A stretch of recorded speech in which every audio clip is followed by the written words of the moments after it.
देश में 5 राज्य ऐसे हैं जिनकी ग्रोथ राष्ट्रीय ग्रोथ से कम होने का अनुमान है। वित्त वर्ष 2022-23 के दौरान देश की जीडीपी ग्रोथ 7.2% रही, लेकिन पंजाब, हरियाणा, आंध्र प्रदेश, उत्तराखंड और मध्य प्रदेश में ग्रोथ राष्ट्रीय ग्रोथ के मुकाबले कम रही।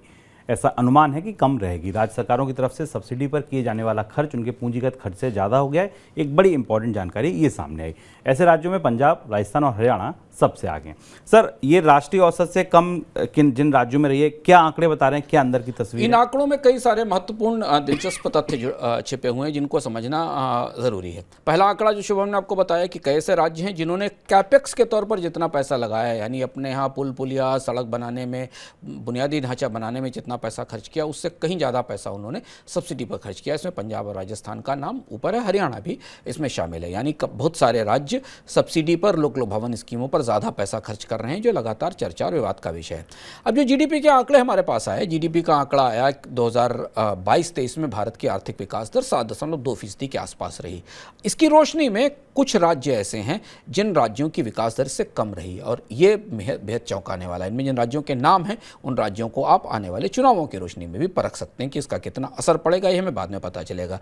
अगर आप ध्यान से देखें तो इसमें पंजाब, आंध्र प्रदेश, मध्य प्रदेश, उत्तराखंड और हरियाणा ऐसे राज्य हैं जिनकी आर्थिक विकास दर 2022-23 में राष्ट्रीय औसत से कम रही, यानी पूरे देश की विकास दर जितनी थी उससे कम रही। इसमें महत्वपूर्ण बात हमें देखने वाली शुरू में लगती है कि कुछ राज्य ऐसे जिनकी आर्थिक विकास दर में 21-22 की तुलना में 22-23 में बहुत तेज गिरावट आई है। जैसे कि मध्य प्रदेश 10.43%, डबल डिजिट की ग्रोथ रेट आंकड़े में दिखती है 21-22 में, 22-23 में घट के 7% से नीचे आ जाती, 7% आ जाती।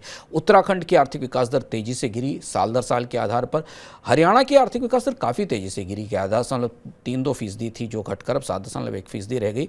पंजाब की आर्थिक विकास दर ऑलमोस्ट मामूली स्तर से है, लेकिन पिछले साल से कम नीचे दिखाई दे रही। आंध्र प्रदेश की आर्थिक विकास दर में भी तेज गिरावट आई। ये वो राज्य हैं जिन राज्यों में उस तरीके के विकास की गतिविधियां नहीं दिखाई दी जो कि हमें पूरे राष्ट्रीय स्तर पर दिखाई दी थी।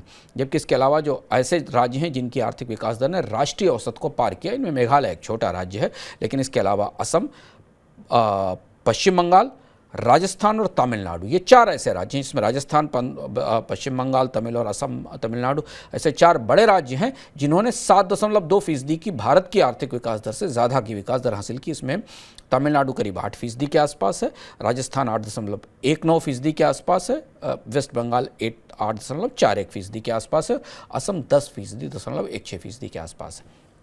बिल्कुल। और ये जो ग्रोथ के आंकड़े आए 7.2%, ये भारत की जो ओवरऑल ग्रोथ रही, इसके पीछे का अगर आप पूरी जानकारी जानना चाहते हैं कि ये 7.2% का आंकड़ा क्या है, तो इस बार इकोनॉमिकम जरूर देखें सर। इस बार के इकोनॉमिकम में हम विस्तार से इस पर बात करेंगे कि भारत की आर्थिक विकास दर क्या बताती है, और उस आर्थिक विकास दर को आप इन राज्यों की रोशनी में समझ सकते हैं कि उस आर्थिक विकास दर से जो निकल रहा है उससे उस राज्य के लोगों की जिंदगी कैसे जुड़ती है। इसके रहस्य हम कुछ खोलने की कोशिश करेंगे इस बार के इकोनॉमिकम के आंकड़े में। तो इस बार रविवार को 11:15 बजे इकोनॉमिकम देखना मत भूलिएगा, क्योंकि जीडीपी के आंकड़े आप सुन चुके हैं, समझ पाएंगे ढंग से इस रविवार को सुबह 11:15 बजे।